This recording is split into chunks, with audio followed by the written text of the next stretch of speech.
Now, Treasurer Jim Chalmers has launched another attack against Peter Dutton, accusing the opposition leader of being the most divisive leader of a major party in Australia's modern history. He also told the John Curtin Research Centre on Monday, leadership which is destructive and divisive is not really leadership at all. And that's what we are seeing from Peter Dutton. He divides deliberately, almost pathologically.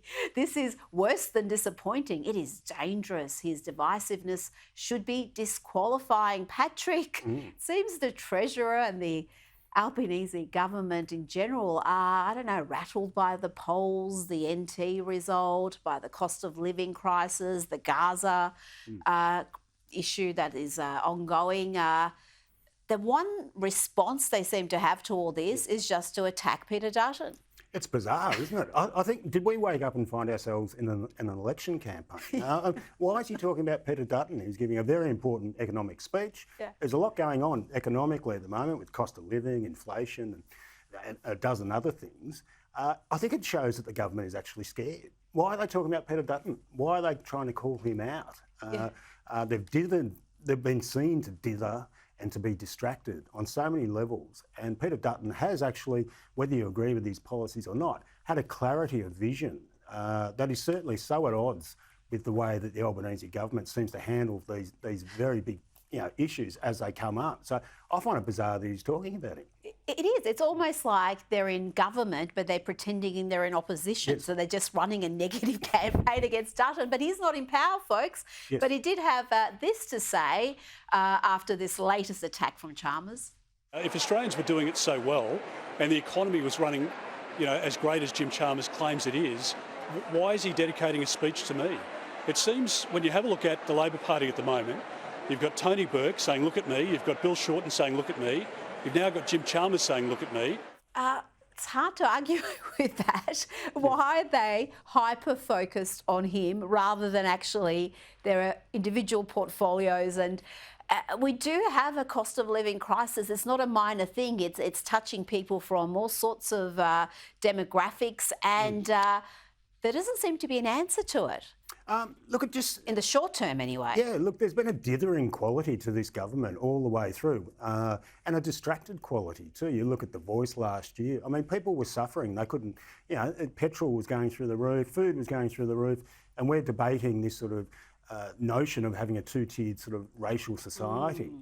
People got sick of it. And I think Dutton really has recognised that people don't want to be talking about distractions. They want to know how their bills are going to come down. They want to understand what policies are going to be put in place, and policies that have, by implication, been questioned by the RBA in terms of spending and all the rest. They want to know how it's going to get easier, faster. Mm-hmm. Well, this is part of the problem, isn't it? We were expecting a bunch of interest rate drops this year, and we haven't seen them. Now, a leading barrister has explained why she refused to do acknowledgement of country announcements. We discussed this earlier in the year when this became news, but the woman behind the story has now penned a column for the Australian newspaper today. Explaining her decision, she writes, acknowledgements of country are not about showing respect. They are political statements signalling support for a two-tiered system based on race.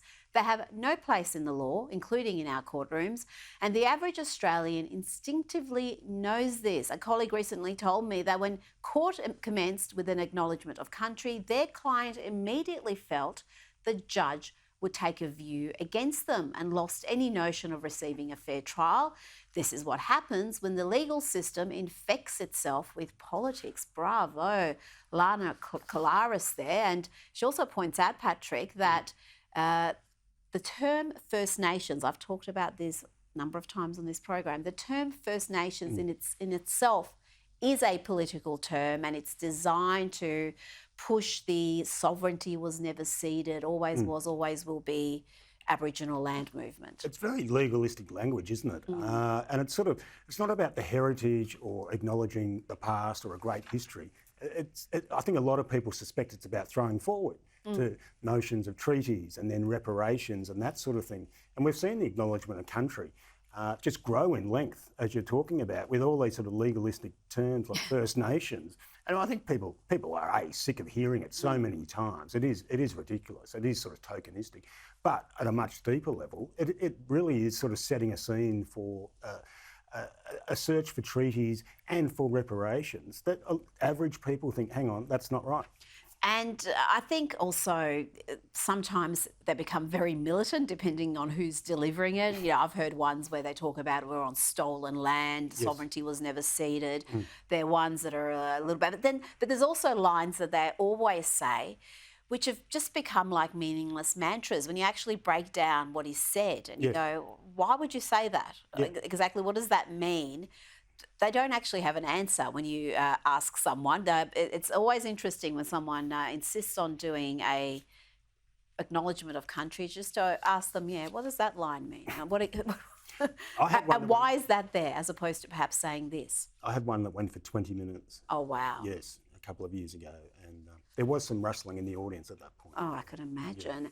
Now, Victorian Treasurer Tim Pallas has announced another new tax, a short-term short stay accommodation tax, and yet another hit for those mum and dad investors. If you own a short stay investment, if you're listing it on Airbnb or other sites, you're going to be hit with a 7.5% tax. And councils will also be given the power to ban short stay accommodation altogether. This is a bit of a variation from what we were told, because Dan Andrews said that if you're going to have a tax like this, then the council charges would change. But now everyone's taking their share. Well, a share of your money, I should say.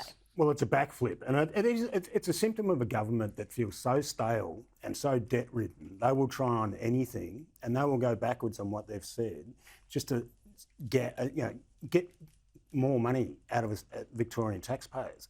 You sort of got to wonder, why are we paying? Why do we have this record debt? Why do we have to have these measures? I think it was John Howard, it was an internal memo that talked about the Howard government, I think it was 2002, being mean, tricky and out of touch. This is just another example of the Victorian government and how it plays to the Victorian people at the moment. They're desperate and they will go to any length just to screw another dollar out of it. Well, and they're running out of people to screw out of that dollar. It seems to be property taxes is where they go to, and you've also got things like payroll tax. So people who are actually contributing to the economy are being punished. And we've got the biggest state debt in the country, and it's not getting much better. I can understand why Jacinta Allen was heckled in her own electorate yesterday. That was interesting.